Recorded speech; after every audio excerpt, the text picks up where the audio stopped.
আচ্ছা, সেদিন তো আপনাকে আমি দেখলাম না, মানে যেদিন ওই রাজনাথ বাবু আর কৌশিকী দেবীর সঙ্গে আমরা কথা বলতে গেছিলাম। না না, আসলে কি বলুন তো, আমি একটু কাজে ব্যস্ত থাকি, তো সেই জন্য হয়তো সেদিন আমার ওখানে থাকা হয়ে ওঠেনি।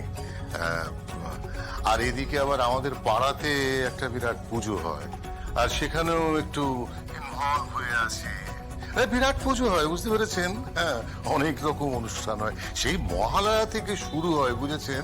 হ্যাঁ, সে কত রকম অনুষ্ঠান হয়, বিরাট পুজো। ও তাই বুঝি।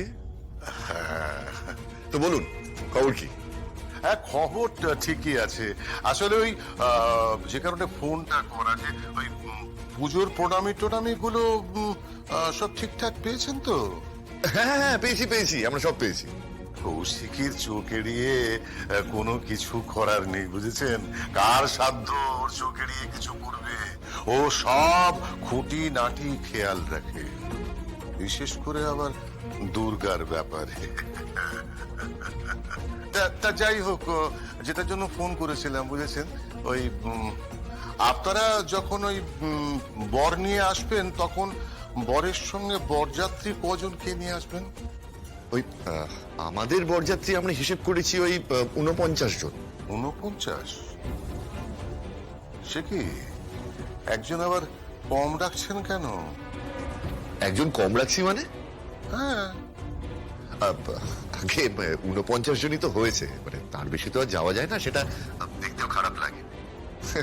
তাছাড়া এটা তো একটা বিয়ে নয়, এটা একটা ইভেন্ট। মানে কৌশিকী মুখার্জি একটা বড়সড় ইভেন্ট করছেন বলা যেতে পারে। কারা কারা আসছে মানে আমি তো ভাবতেই পারিনি। এইসব সমাজের উঁচুতলার লোকেদের আমরা দেখা পাবো, আর সেই পরিবারে আমাদের ছেলের বিয়ে হবে। ওই পরিবার থেকে আসবে, মানে তাই আমরা একটু ভেবেচিন্তে দেখে শুনে ওই 49 জন বরযাত্রী নিয়েই যাচ্ছি। আর তাছাড়া আমারও কিছু অফিস কলিগ আছে।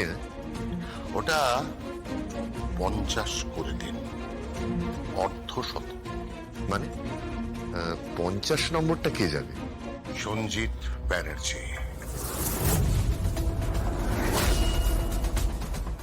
মিস্টার মুখার্জি, আপনি বোধহয় জানেন না যে সঞ্জিত ব্যানার্জি কত বড় ক্রাইম করেছেন। তবু আপনার আত্মীয় তো, নিয়ে আসবে, ওনাকে নিয়ে আসবে। এ বাড়িতে কৌশিকী মুখার্জির বর, সে যখন এত বড় একটা ক্রাইম করলো,